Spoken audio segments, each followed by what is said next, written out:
Hello and welcome to this video playing alkhateep, International Master alkhateep. Got a name there? Alkhateep Ahmad Tabit. Living in Qatar now. Okay. Is this Qatar here? Yeah, okay. So we transpose to the Benko and let's see what he is coming up with. Okay, this is a rare way to do it.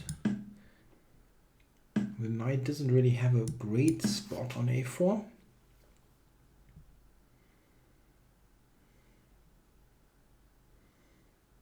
Well,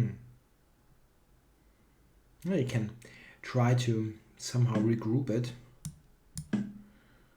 with b3, things like that, but it takes time.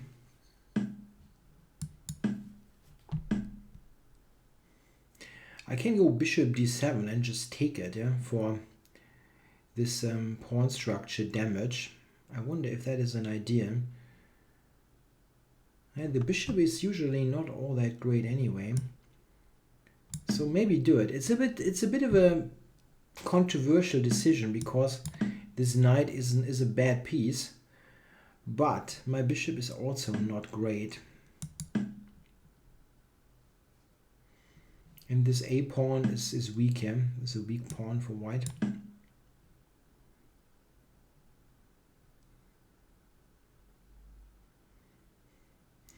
seems he wants to put the knight to b3 here, on b3. Well, that's possible.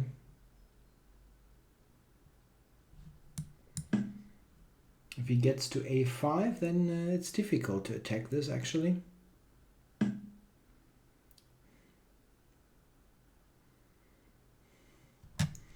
Okay, I think I'm going with this. Putting a knight on c3 cannot be all that bad.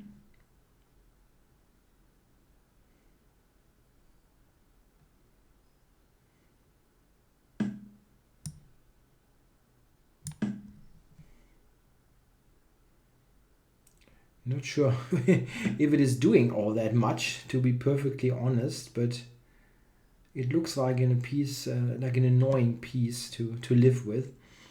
So what can I do here? I can try to attack his c4 pawn. It's difficult to get at this, the a5 pawn. Really feels difficult to do. And is that knight all that great?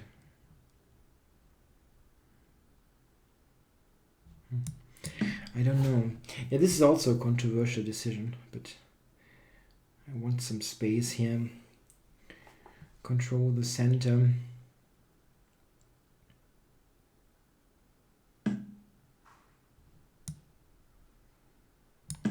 If he goes f4, he's giving up control here. And here I have pawn to e4. I thought that this could be interesting. Let's do it. I mean, he has to take basically, otherwise I'm pushing f3 and this looks terrible. And here the rook has some options, actually attacking c4. The knight also is strong on e5.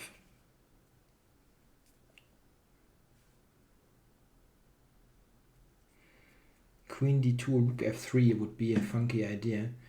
Oh, wow. Wow. Isn't that somewhat dangerous for you? What do I overlook here? I don't even see where the bishop is going now. Going to e2 or e4, it will get lost. I can take it, take b3. It's a full knight.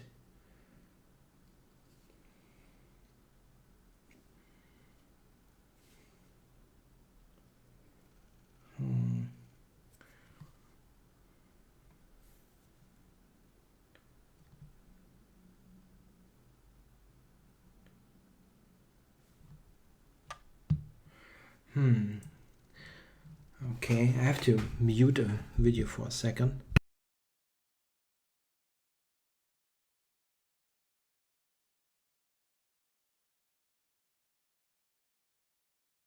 Now I'm back.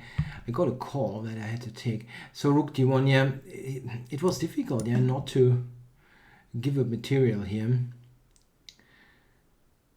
Rook d1, yeah, and now what to do? I wonder. I mean, this looks kind of okay here. It looks very controlled. I think I'm thinking of rook takes a5, giving this up. And just to break through here, I will have an extra pawn after that, and excellent control.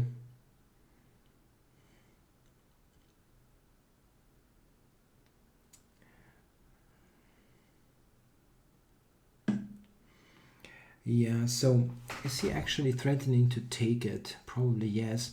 Rook c3 looks like a normal option here.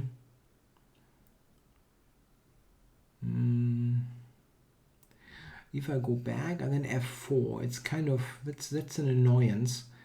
So I can actually play rook c3 and try to take c4 or make it a bit trickier for him. Ah yeah, now f4 coming. Okay, that I can prevent with queen a3.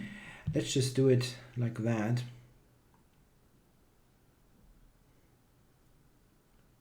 And I have maybe b3 and so on. Okay, let's see. It's not all that easy here all of a sudden. Yes, this is attacked.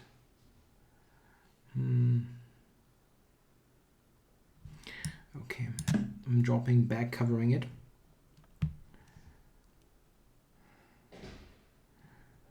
I still have the b pawn that I can push forward. There's also rook c2 as a move that I can play next. Okay, check. That's helpful.